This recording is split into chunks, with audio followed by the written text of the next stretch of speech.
if anything, it seems like they probably improved on offense, which is scary because they were already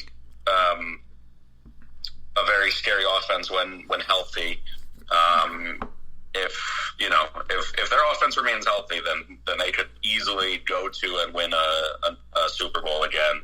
Oh, absolutely. But health has been an issue. And then their defense is probably going to be about the same. Didn't do a ton to help the defense, but didn't have a ton in the draft. So right. But overall, I thought it was solid. I have them at B to maybe a B plus, but more about a B. Yeah, I'm on the fence of B minus B, so I'll go B, and we'll be pretty much the same there.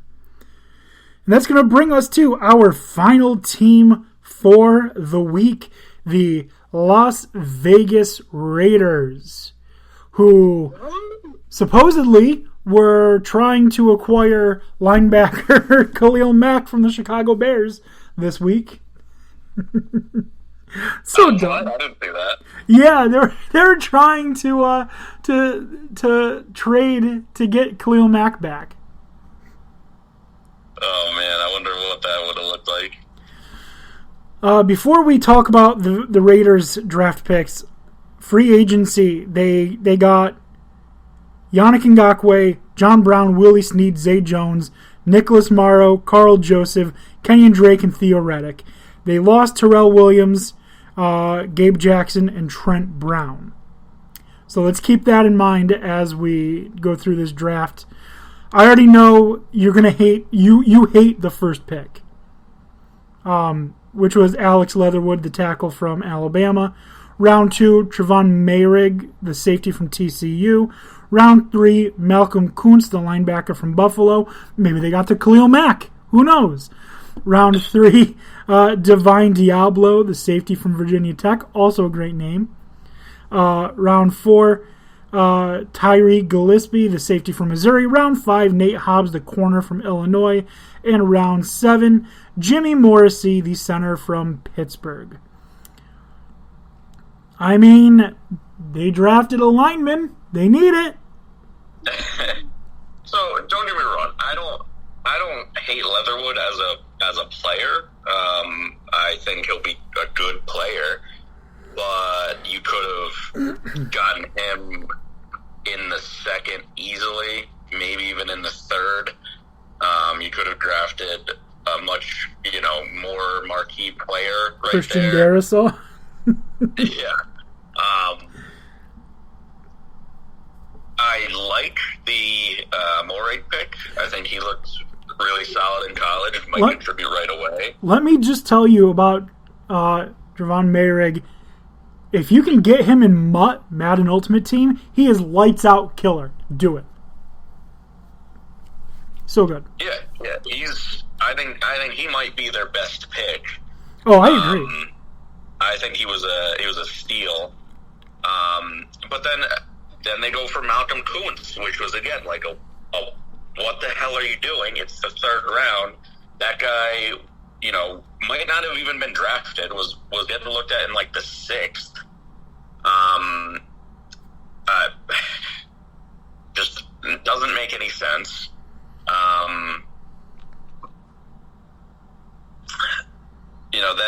Then as you said, Divine Diablo.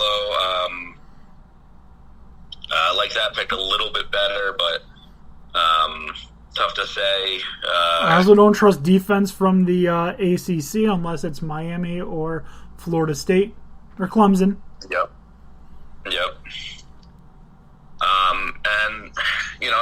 And that's about it for their picks that are noteworthy, and one of those is only noteworthy for being completely ridiculous, and the other one for being a big old reach. They again have a complete head scratcher with draft. I don't like it. I don't think it's going to be good. I don't think they know something that the other 31 teams don't. And I don't think they proved anything last year that showed that they know what they're doing more than other people do and everything. So, again, a bad draft for the Raiders. And is that Gruden too? Right?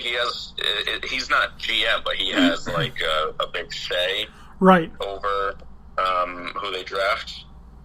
Right. Yeah. Love Gruden, not as a head coach or as a drafter. I like him much more, when he was doing his thing as an analyst, as a announcer. He was entertaining. He was fun. He does know his stuff with what plays what and this and that and. But as far as, product on the field, he hasn't showed that he's, anything super special as an NFL head coach.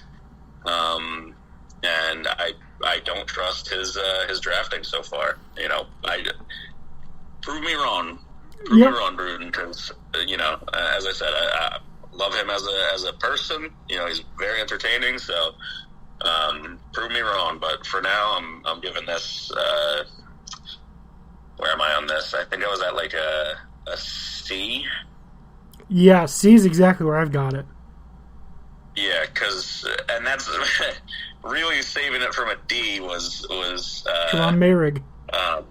Mayrig, yeah. And Leatherwood will be I think a good offensive lineman. It's just you could have gotten, someone else much better.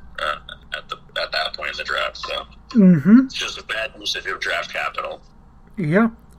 So one thing, if you're a Raiders fan, that you have to look forward to is, how there's this locker room material stuff where, a player on an opposing team says something in the media, and you take that newspaper clipping, you put it in the locker room, and everyone looks at it for inspiration. Well, boy, do they have clippings for this draft. Supposedly, Mark Davis said if the Raiders win the Super Bowl, he will get a normal haircut. All you Raiders fans. Oh, man. And I'm looking at some stuff about him now. He still uses an old Nokia phone, and he drives his minivan 400 miles to get his haircut. What? Yeah. Who does his hair? It's the weirdest haircut in the world. Yep. Mm-hmm. Yeah. It's quite... He has a specialist do that? Yeah. Yeah. Yep. He's got a white 1997 Dodge Caravan. All right. Oh, my God. That's crazy. So he's eccentric, not batshit, right? I don't know. I don't know. That's what you call the rich when they're crazy. You call them eccentric. You know what I do know, though, is we have a This Week in Sports History. Oh, boy. Unless you got anything more to say about the Raiders. No, disappointed. Yeah. All right. So let's finish up like we normally do with our This Week in Sports History. As always, found my information on onthisday.com. On August 21st, 1931, Yankee slugger Babe Ruth becomes the first MLB player to hit 600 career home runs as New York defeats the St. Louis Browns 11-7 at Sportsman Park. There you go. Yeah. I don't remember if it was today or yesterday, but there was that crazy one that I did a couple years ago about a baseball player getting struck by lightning, getting up, and then recording the final out to win a game. That either happened on this day or yesterday in the past. So that... Okay, yeah, that was a wild one. That's about the craziest thing I can imagine. Yep, absolutely is. All right, Dan, that's our show. That's it. That was a fun one. All we have left now is the AFC North, and by God, can I not wait to roast the Bengals for not taking Penei Sewell. You will get that coming up next week. But for this week, check us out on Twitter at Dan D'Antoni. On Facebook, we are Dan D'Antoni Sports. If you want to send us an email, we are dandantonisports at gmail.com. So for Dan, Tony, and Dan, have a good night.